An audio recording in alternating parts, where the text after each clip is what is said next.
মনে রাখবেন, আল্লাহর থেকে মাপ পাওয়া সহজ, বান্দার থেকে মাপ পাওয়া কঠিন। তো হকুল্লাহ নষ্ট হলে গুনাহ, হকুল এবাদ নষ্ট হলেও গুনাহ। তা আল্লাহর হক নষ্ট হলে আল্লাহ তো রহমান রহিম, আল্লাহ হাজার কোটি বছরের গুনাহগারকেও মাফ করে দেয়, কিন্তু বান্দা তো চাইরা নাও মাফ করে না। সেজন্য হকুল এবাদ বড় কঠিন জিনিস। তো হকুল এবাদ কি কি? মুখের হক, হাতের হক, চোখের হক, কানের হক, ব্যবহারের হক, ব্যবসার হক, লেনদেনের হক, টাকার হক, জমিনের হক, ঘরের হক, সংসারের হক। কারো জমিনের 1 ইঞ্চি যদি ঢুকাই ফেলেন, তাকে অন্য জায়গায় 2 ইঞ্চি দিয়ে দেন, লাভ কি হবে আপনার জানেন? দুনিয়া তো ইজ্জত আপনার বংশের হবে, যে আর কারো হবে না। কিভাবে বুঝাই আমি আপনাদেরকে? যদি রাজত্ব, ক্ষমতায়, টাকা পয়সায় সবকিছু হতো, মোগল সম্রাট যারা ছিল, ওই যে তাজমহল, বলেন না রে ভাই, তাজমহলের চাইতে এরকম রাজা বাদশাহ আর কই? তাদের সামনে তো আপনার আমার অস্তিত্ব নয়। আজকে শাহজাহান কোথায়? বাদশাহ আকবর কোথায়?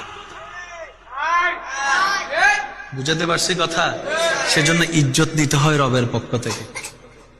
একটু দেখেন, মানুষ বংশ টিকার জন্য সন্তান খুঁজে, নামটা ধরে রাখার জন্য সন্তান খুঁজে।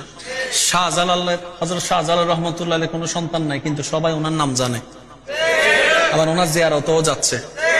ব্যাপার কি? যে রবের হয় সৃষ্টি তার হয়ে যায়। যে রবের কে খুশি করতে পারে, সৃষ্টি জগৎ তারকে খুশি করার পিছনে লেগে যায়। সেজন্য নিয়ত রাখতে হবে সবকিছুর পিছনে, আমি আমার আল্লাহকে খুশি করতে চাই, আমি আমার রবকে খুশি করতে চাই, আমি আমার রহমানকে খুশি করতে চাই, আমি আমার রাজ্জাককে খুশি করতে চাই। আপনার প্রত্যেকটা সেকেন্ড যখন রবের খুশির পিছনে লেগে যাবে, রব বলবে যে তুই দুনিয়াতে কোন রকম নিজেকে কষ্ট করে ধৈর্য ধরে আমি রবকে খুশি করে আসার চেষ্টা কর।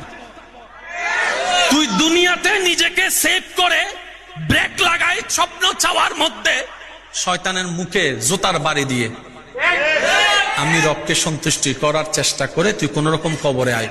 তুই দুনিয়াতে আমাকে খুশি করার চেষ্টা কর, তুই হাসরে আসলে আমি আল্লাহ দয়া করে তোকে খুশি করে দিব।